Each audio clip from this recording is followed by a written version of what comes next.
Everyone, welcome back to my channel. आप सभी को राधे राधे। कैसे हैं आप सब?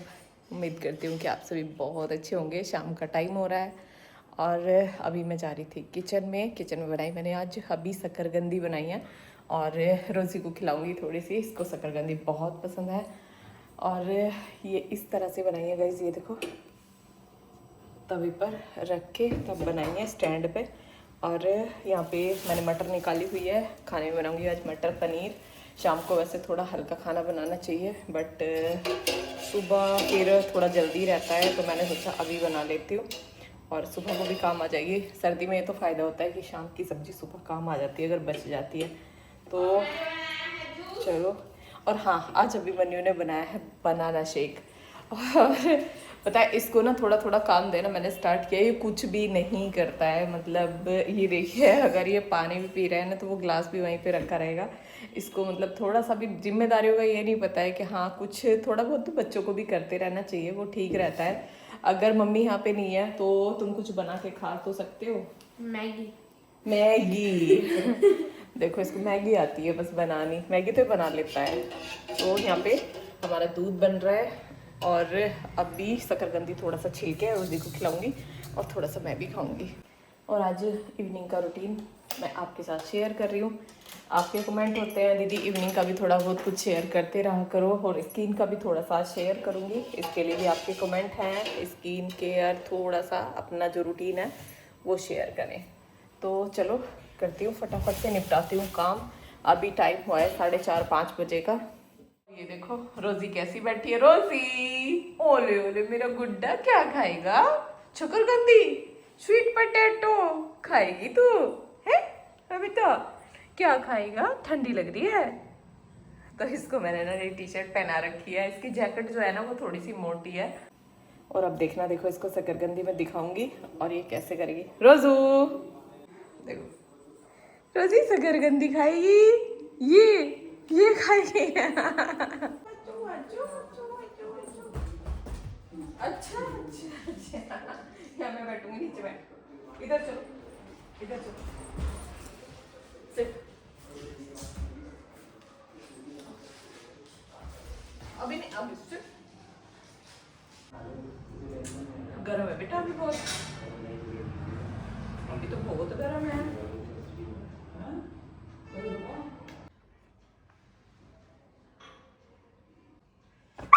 रोजू, नो बेटा नो।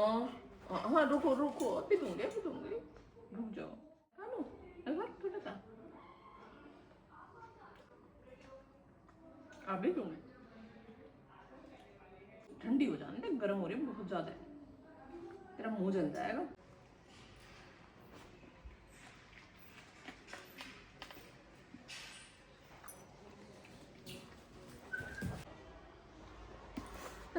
रुक जा रुक जा।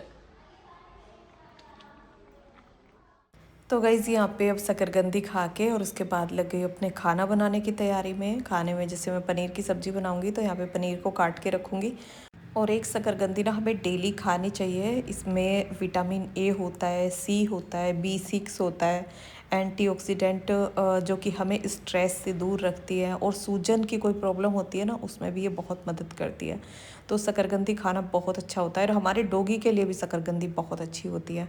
और आपने मेरे व्लॉग में देखा होगा, मैं ज़्यादातर ना डेली से इसको बनाती हूँ क्योंकि सभी खाते हैं और बच्चे पहले नहीं खाते थे, लेकिन जब छिल के और उन काट के उसको नमक डाल के तब उनको देते हैं ना तो वो भी बहुत शौक से खाते हैं। और अब यहाँ पे टमाटर और प्याज को मैंने अलग अलग पीस के रख लिया है मिक्सी में, और यहाँ पे पनीर को सेकने के लिए रख दिया है। यहाँ पे डोसा तवा है मेरे पास, इसके ऊपर कुछ भी मैंने नहीं लगाया, घी वगैरह कुछ लगाने की ज़रूरत नहीं पड़ती है। इसके ऊपर ऐसे ही पनीर डाल देते हैं तो वो अच्छे से सिक जाता है। और यहाँ पे ये देखिए बहुत थोड़ा सा तेल डाला है मैंने कढ़ाई में, इसी में ही मैं सब्ज़ी बनाऊंगी। और सब्ज़ी बनाने के लिए तेल घी जो भी कुछ होता है ना वो मैं बहुत कम यूज़ करती हूँ, क्योंकि ज़्यादा ये चिकनाई जो हम खाते हैं ना ये हमारे हार्ट पे प्रॉब्लम करती है। तो इसलिए कम से कम हमें चिकनाई खानी चाहिए। जैसे कोलेस्ट्रॉल बढ़ जाता है, ब्लड जो है गाढ़ा हो जाता है, तो उससे हार्ट अटैक की प्रॉब्लम बहुत जल्दी बनती है। तो इसलिए ये चिकनाई वाली जो चीज़ें हैं ना वो बहुत हमें कम ही खानी चाहिए। और यहाँ पे एकदम सिंपल तरीके से मैं ये पनीर की सब्ज़ी बना रही हूँ। कोई भी गरम मसाला वगैरह कुछ भी मैं यूज़ नहीं करूँगी। तो इसमें मैंने तेज़ पत्ता डाला था, थोड़ा जीरा, फिर उसके बाद इसमें प्याज डाल दी थी और जो पिसी हुई प्याज थी ना वो डाल के फिर इसमें टमाटर डाल दिए थे पिसे हुए। और अब ये बस बेसिक से मैं मसाले डाल लूँगी, धनिया पाउडर, जीरा पाउडर, हल्दी, नमक, लाल मिर्च, बस वो डाल दिए हैं। और उसके बाद अब इसको थोड़ा सा भुनने दूँगी। और यहाँ पे बन रहा है हमारा खसखस वाला दूध और इधर बन रही है हमारी सब्जी। और सब्जी का जो किचन का काम होता है ना वो मेरा 5 बजे से स्टार्ट हो जाता है। आपके बहुत कमेंट ये होते हैं, दीदी आप इतने जल्दी कैसे उठते हैं। तो सुबह का जल्दी उठना कहीं ना कहीं हमारे इवनिंग के रूटीन पे भी डिपेंड करता है कि हमारा इवनिंग का रूटीन कैसा है, किस टाइम हमारे काम ख़त्म होते हैं और किस टाइम हम सोते हैं। अगर हमारा शाम का काम जल्दी होता है, हमारा खाना पीना जल्दी हो जाता है और हम शाम को जल्दी सो जाते हैं रात में, तो सुबह हम जल्दी उठेंगे ही उठेंगे, आंखें अपने आप ही खुल जाएंगी, किसी को भी अलार्म वगैरह लगाने की भी ज़रूरत नहीं पड़ेगी अगर हम 10 बजे सो जाते हैं। और अगर लेट सोते हैं तो कभी भी जल्दी हम नहीं उठ सकते हैं। शाम को भी हमें जल्दी खाना खाना चाहिए, वो हमारे लिए अच्छा होता है, उससे हमारा डाइजेशन सिस्टम अच्छा रहता है। और थोड़ा बहुत ना शाम को घूम भी लेते हैं। और खाना खाने के बाद शाम को ज़रूर घूमना चाहिए, वो जब भी इवनिंग का व्लॉग आता है ना तभी मैं आपको बताती हूँ। तो हमेशा कभी भी ऐसा नहीं करना चाहिए कि शाम का खाना खाया और हम आराम से बैठ गए, क्योंकि ये छोटे मोटे काम जो होते हैं, उसके बाद बर्तन साफ़ करना, किचन साफ़ करना, इनसे कुछ नहीं होता। बस ये है एक रिलैक्स होके हमें घूमना ज़रूरी होता है। ये नहीं कि हम काम तो कर रहे हैं ना, खाना खाने के बाद बैठे तो नहीं है, काम तो कर रहे हैं। काम करना अलग है और काम करके घूमना अलग है। ऐसे तो हम सुबह भी कितने सारे काम करते हैं, कितनी भागा दौड़ी रहती है सुबह सुबह, तो फिर तो एक्सरसाइज करने की, बाहर वॉकिंग करने की कोई ज़रूरत नहीं है। और जबकि डॉक्टर बताते हैं कि सुबह एक्सरसाइज ज़रूर करिए और बाहर घूमिए ज़रूर। सुबह सुबह बाहर जाके घूमने से हमें एक फ्रेश हवा मिलती है और एक्सरसाइज करने से हमारी बॉडी एक्टिव होती है, जिससे हम अपने सारे काम जल्दी जल्दी कर पाते हैं। और अपने अंदर ना एक सुकून रहता है कि हमने एक्सरसाइज की है, अपने अंगों की, जो भी हमारे पार्ट हैं बॉडी के, उनकी हमने एक्सरसाइज की है, उनको अच्छे से चलाया है, जो कि काम में नहीं चलते हैं। तो यहाँ पे अभी मैंने किचन की पूजा की है, उसके बाद यहाँ पे मैं ऊपर की पूजा करने आई हूँ, मंदिर की पूजा की है। और जो छिलके वगैरह थे, जो भी सब्जियों के छिलके हैं ना, वो सारे मैं ऊपर लेके आई हूँ। वो मैंने यहाँ पे मटके में डाल दिए हैं, आटा लगा के रख दिया है, सब्जी बना के रख दी है। और जल्दी ही अपने कामों से फ्री होके फिर मैं बाहर घूमने के लिए जाऊँगी। और जब बाहर नहीं जाती हूँ ना तो मैं छत पे घूम लेती हूँ यहीं पे। और अब रोज़ ही है ना, तो मन होता है कि हाँ बाहर जाऊँ घूमने के लिए, क्योंकि उससे ना मेरा बहुत मन लगता है बाहर घूमने में। और यहाँ पे अब बस फटाफट से बना दूँगी रोटियाँ। और आपका जो खांसी के लिए कमेंट था, मैंने उसके लिए लहसुन आपको बताया था, तो आपने कहा हम लहसुन प्याज नहीं खा सकते हैं, कुछ और बताइए। तो जिस तरह से अब मैंने लहसुन बताया ना, उस तरह से आप जो लौंग होती है ना, जो हम सब्जी वगैरह में यूज़ करते हैं अपने खाने में, लौंग, तो उस लौंग को तवे पर भून लीजिए इसी तरह से, जिस तरह से मैंने लहसुन बताया। और भूनने के बाद एक कटोरी में करके उनको रख लें और उसके ऊपर डाल दें शहद। तो 2 लौंग सुबह शाम दोपहर इस तरह से ले सकते हैं, और 1 उंगली शहद आप चाट सकते हैं, वो भी बहुत फ़ायदा देता है। आपका ये भी कमेंट था, दीदी मेरा 13 साल का बच्चा है, उसको कोल्ड बहुत जल्दी होता है सर्दी में ज़्यादातर, तो जब भी कोल्ड कफ होता है ना तो भाप ज़रूर दें, बच्चे हों या बड़े हों। भाप लेने से ना वो बहुत जल्दी ख़त्म हो जाता है, जो उसका इन्फेक्शन होता है ना गले में, नाक में, वो बहुत जल्दी ख़त्म हो जाता है। जैसे एक भगोने में गर्म पानी बिल्कुल बॉईल कर लें उसको, जब वो खदकने लगे तो उसके बाद उसको बिल्कुल ढक के रखें और ले जाके कहीं बेड पे या कहीं पे भी नीचे आप बैठ जाएं और पूरे को अपने आप को ना चादर से कवर कर लें। और कवर करके उसमें डाल दें विक्स, हल्का सा उसको हटाएं ढक्कन को, और विक्स डाल के फिर उसको हटा के और फेस उसके सामने अपना कर लें। तो कुछ लोगों को ना भाप ली नहीं जाती है, मतलब प्रॉब्लम होती है भाप लेने में। और पहले ना पतिदेव को भी बहुत दिक्कत होती थी, जैसे जुकाम हो गया तो वो भाप नहीं लेते थे, लेकिन धीरे धीरे ना आदत बन जाती है जब हम लेते हैं। पहले थोड़ा ज़्यादा गर्म पानी ना करके हल्का करके इस तरह से भी ले सकते हैं।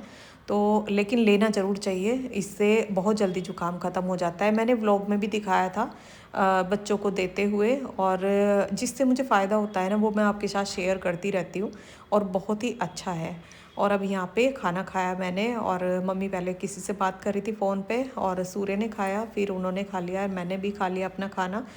मतलब सभी का खाना हो गया है। और पतिदेव अभी आए नहीं है, वो आज कहीं शादी में गए थे, तो उसके बाद जाएंगे हम बाहर घूमने के लिए। इतने में किचन वगैरह सारा साफ़ कर दूँगी। और मेरा डेली का काम होता है गाइस ये सिंक को साफ़ करना, क्योंकि सिंक गंदा मुझे बिल्कुल अच्छा नहीं लगता है। मैं बर्तन साफ़ करने के जैसे मैंने बर्तन साफ़ कर लिए थे जल्दी जल्दी पहले, और उसके बाद मैं अब सिंक को अब साफ़ करूँगी। और आसपास का जो भी एरिया होता है ना उसको साथ साथ साफ़ कर देती हूँ, तो सिंक हमारा एकदम चमकता हुआ रहता है। तो खाना वगैरह हमारा सब कुछ हो गया है और अब जा रहे हैं थोड़ा सा बाहर घूमने के लिए, रोज़ी को घुमाने। तो मैंने सोचा मैं भी थोड़ा सा बाहर घूम के आऊँगी, नहीं तो ऊपर जाना पड़ेगा मुझे। और अभी आपको दिखाती हूँ, देखो यहाँ से दिखेगा नहीं लेकिन वो घुस गई। एक चिड़िया आती है हमारे ऊपर वाले रूम में और विंडो से निकल के और अंदर आके बैठती है। जैसे ठंड हो रही है ना तो अंदर आके बैठ गई है और सुबह सुबह निकल जाती है फिर। तो अभी हम जा रहे हैं घूमने के लिए। रोज़ी खा रही है खाना, रोज़ी को खाना दे दिया है। और आज ना रोज़ी की एक चीज़ आपको दिखाऊंगी गाड़ी में कि ये कैसे करती है।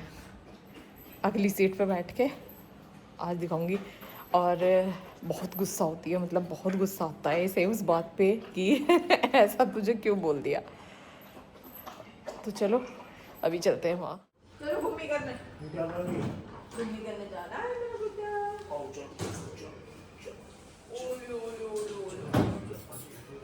गाड़ी में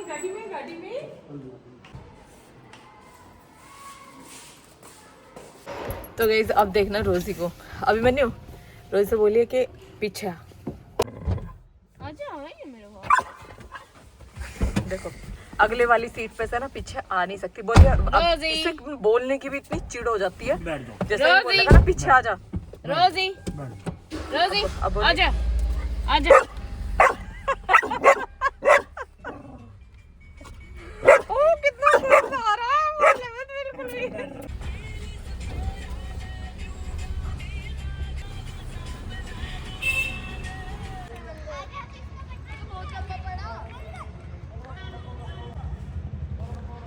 देखो कितने सारे बच्चे हैं रोज़ के साथ।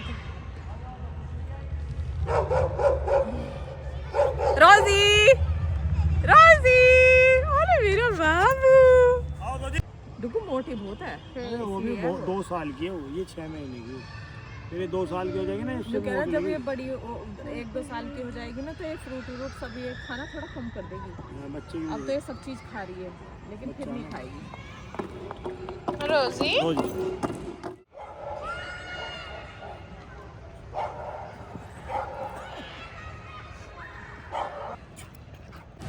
तो गाइस इधर है मंदिर।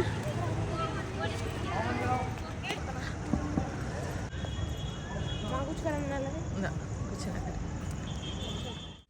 मनु मनु बोलिए रोज़ी को। रोज़ी रोज़ी क्या करेगी? आइए नहीं नहीं रोज़ी पीछे आ जाओ।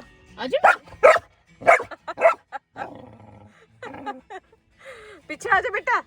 रोज़ी रोज़ी पीछे आ जा आ जा।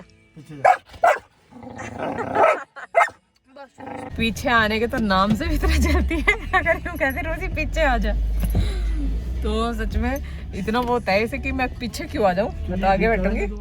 और गाइस पता है मैं जब भी जाती हूँ ना रोज़ी को बार बार बोलती हूँ कि पीछे आ जा पीछे आ जा। मतलब मेरे कहने से इतनी दिक्कत नहीं होती जितना कि अभिमन्यु से होती है। जैसे ही वो बोलेगा ना इतनी तेज़ गुस्सा आएगा उसे, बहुत तेज़। तो जब हम वहाँ से चले थे ना तब भी मैंने बोला था कि अभिमन्यु अब बोल, वो देखो कैसे करेगी। और अब सारा काम फ्री होके काम मेरा सारा निबट चुका है। और यहाँ पे फिटकरी के पानी से कर लिया मैंने कुल्ला और दूध वगैरह सभी पी लिया है। दूध पीने के बाद ना हम सभी फिटकरी से कुल्ला करते हैं। फिटकरी यहाँ पे रखी हुई होती है गिलासी में टुकड़ा और पानी डाल के कर लेते हैं। तो गाइस यहाँ पे मैंने लिया है कोकोनट का पैराशूट का कोकोनट ऑयल और अब मैं इसको लगाऊंगी अपने आँखों के चारों तरफ और फेस पे करूँगी थोड़ी सी मसाज।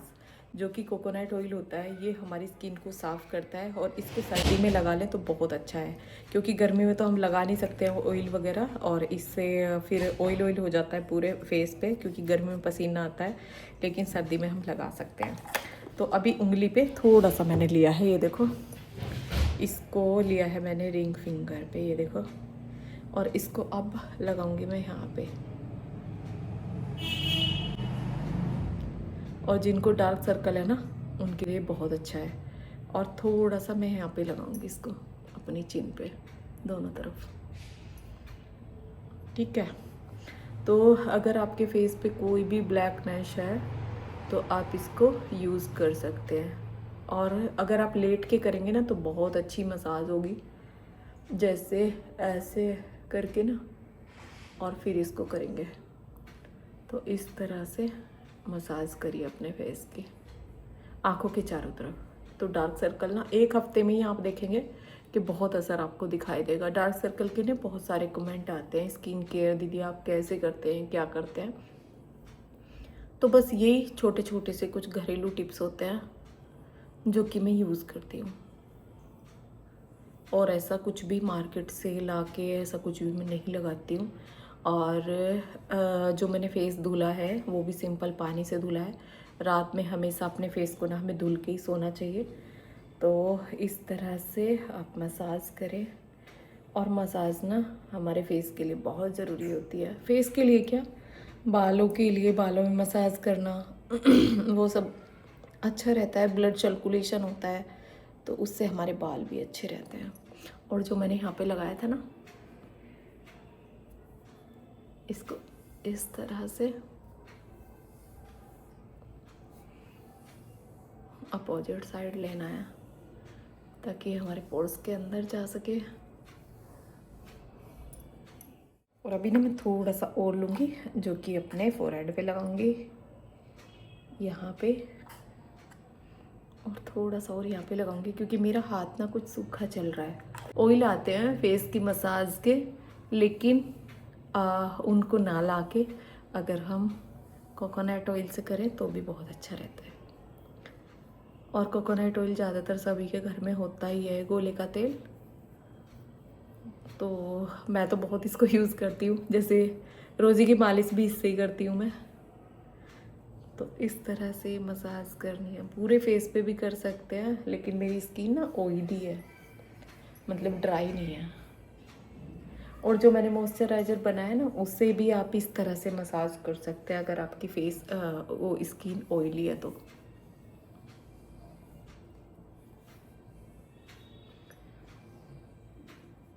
इस तरह से, लेकिन मैं हल्का ही लगाती हूँ इसी वजह से।